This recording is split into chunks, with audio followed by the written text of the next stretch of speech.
What's going on, people? Welcome back to another video. My name is Wizzy and you're watching Paper Talk. We are back again bright and early on a Wednesday morning to go through the latest breaking news for NS and see exactly what's making the headlines in the back pages of these, the most fraudulent publications available to man.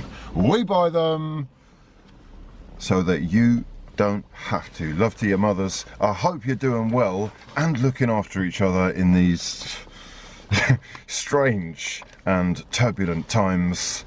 We're all we've got, people. For now, though, I want to send a massive shout out to the newest members of the Fraud Gang Members Club. You are extremely appreciated and helping this channel to grow and grow. For now, though, we have got 4 fraudulent publications to be going through this morning, including the Daily Mirror, the Daily Fail, the Daily Star, and the Times. An extremely fraudulent lineup, and what better way to kick off a new season of Paper Talk? This is for the ones who care.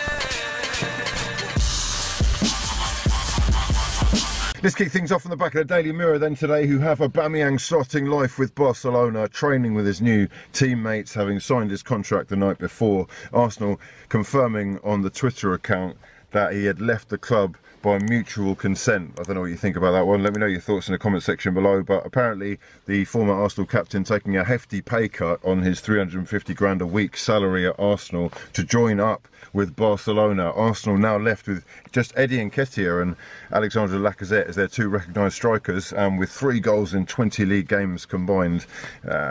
Perhaps they will need some help from Martinelli and Pepe for the rest of the season, and Arsenal will need to go big in the market to replace them. As well as Aubameyang, Barcelona have also signed Ferran Torres, Adama Traore and Dani Alves, but they're only allowed to register 3 of those players for the Europa League, so they will have to leave one of those big names out. Now, I'm not that knowledgeable on it, but American football has got a couple of really recognisable names for even the casuals like me.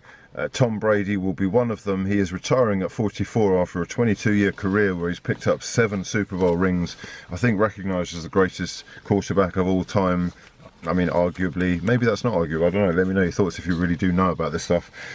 He is retiring because he says he couldn't give it 100% anymore. We haven't seen 100% from this guy. Dele Alli pictured up here after making his deadline day move to Goodison Park to link up with Donny van der Beek and Frank Lampard. It'll be interesting to see how that all goes. And down here we've got no cost of living crisis in top flight. Some excuses were made by Premier League clubs about how they couldn't really afford to help out the EFL clubs after the pandemic, and the Gillingham chairman Paul Scully has called the spending during the January transfer window absolutely disgusting and obscene, saying that £295 million is making a mockery of the talks that they had held. On the back of the Daily Mail today, we've got Mason Greenwood news as he is arrested again over threats to kill. New accusations as the United forward stays in custody.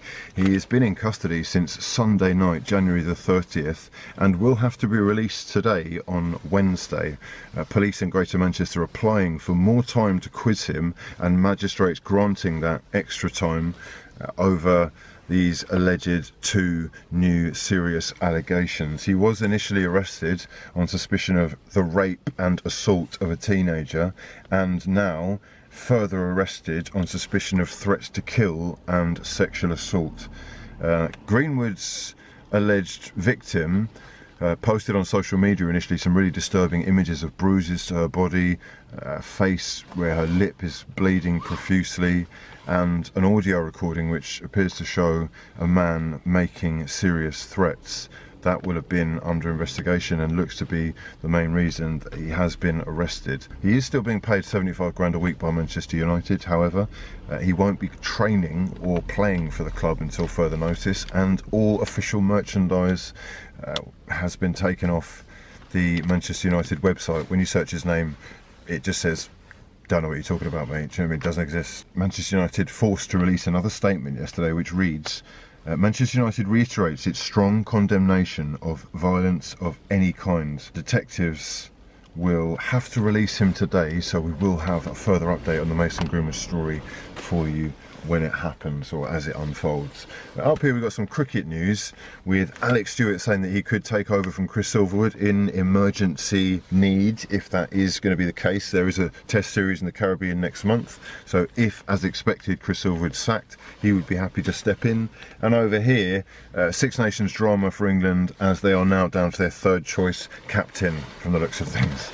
New for the People podcast has landed, links to the description box below. Please do join the Discord if you haven't already. Follow me on Instagram, and I've got a podcast with Wax coming later on tonight. On the back of the Daily Star today, we've got more displeasure, disapproval from the EFL Chiefs as League One chairman Scally blasts the greedy elite, saying obscene and small clubs are not heard. Someone else who's not being heard but isn't small is Tyson Fury, who's gone onto social media on a little tirade calling Dylan White a coward ahead of their proposed WBC heavyweight title clash. I say proposed, it is a mandatory fight that Tyson has to entertain, and he has offered, or he is offering, his team are offering Dylan White £5 million, which would be a career high payday, but he's turned it down, saying that he wants 20% of any prize pot, which surely he's entitled to just for taking part. But he's being called out by Tyson Fury and has been given a deadline of until February the 21st to sign the contract.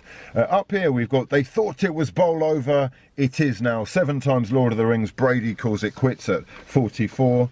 And we've got Arsenal's Aubameyang. It's Oba and out. Arsenal reject Pierre-Emerick Aubameyang will be finally unveiled today as a Barcelona player. On the back of the Times today, we've got some golf news, and the Saudis have not only just arrived at Newcastle in the Premier League to take over, but they're also trying to take over golf as well.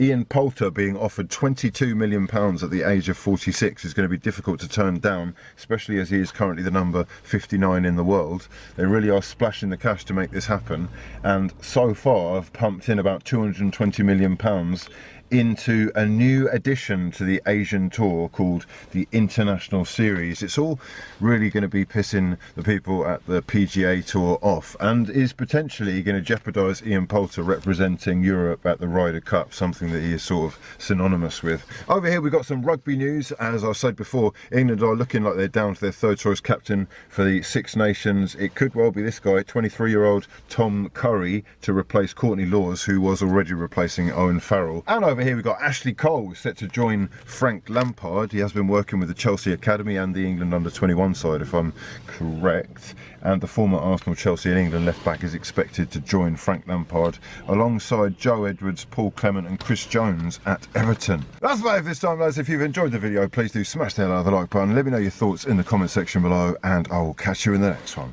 For now though, I've been Hugh Wizzy, and this has been a lot of fun. Peace.